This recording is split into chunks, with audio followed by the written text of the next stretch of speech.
Greetings. My name is Katie Powell, and this is my final oral exam for our Multicultural Gifted and Talented Education course.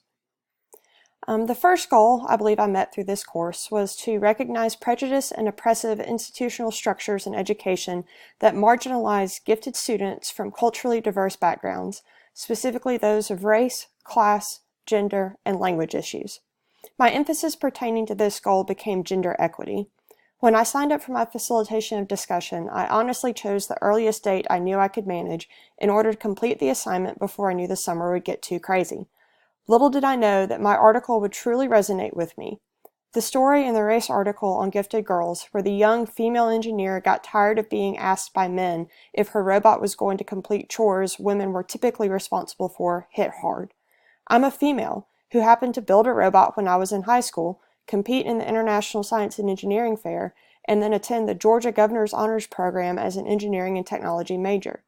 I'd grown up in a family that never chastised me for my interest in Legos or preference to be outside working alongside my father instead of inside. However, it was at GHP when I was one of 4 females in our engineering and technology class of 16 where I realized that my pursuits and passions did not necessarily match the stereotype for my gender. This goal brings me to my first charge for my future plans.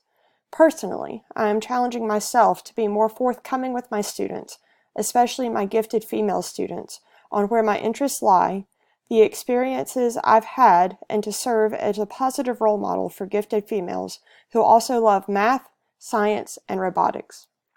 Professionally, I am challenging myself to facilitate opportunities for gifted females to explore their passions and to enlist the aid of other gifted females I work with so that we can provide an array of opportunities that range from my engineering and robotics to the fine arts. The second goal I believe I met through this course was to understand the role of multiculturalism in addressing patterns of achievement and underachievement among underrepresented populations of gifted students. I'm a very numbers-minded person who tends to rely too heavily on data to make decisions. In my 5 short years of teaching, I've come to learn that the numbers do not always mean everything, and through this EDS program, I've come to recognize that giftedness is so much more than a test score. This takes me to Ford's equity formula, something I initially got excited about because, well, math. All throughout my gifted certification and in this EDS, there has been the discussion of maintaining equity for kids of all races when considering them for gifted students. But I never fully grasped what that looked like until now. While I will argue that the formula isn't perfect, for example, in the case of my school system, that would mean that we should only have 5 Hispanic students identified as gifted. It is most certainly a start and something we should all consider when examining the demographics of our gifted programs. This goal brings me to my second charge for my future plans. Personally and professionally, I am challenging myself to see my students beyond more than their test scores, especially when the email comes out for mid-year for us to recommend any potential candidates for gifted identification. Through getting to know my students aside from their academic performance in my class, my hope is that I'll be able to support them in their gifts and talents that extend beyond my classroom. In terms of networking and collaboration heading into this new school year, my first plan is to reach out to and strengthen my working relationship with our Student Services Director for the Lumpkin County School System. This past year, I began to plant seeds with her for ideas that I had in strengthening our gifted program and what it offered students. As I complete my EDS this coming fall, with the emphasis in gifted and creative education, I feel as though this degree would be for naught if I did not seek ways to serve my school system and its gifted education program, including the identification of gifted students.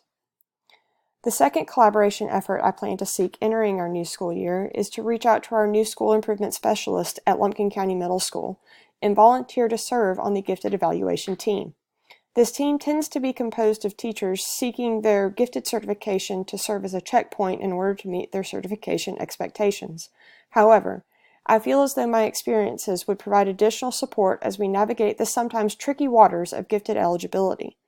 Additionally, I plan to volunteer to serve as a mentor for these teachers pursuing their gifted certification and to help them recognize that giftedness is so much more than the stereotypical nerd and so much more than a test score. Thank you so much for your time, and I look forward to learning about y'all's takeaways from this course as well.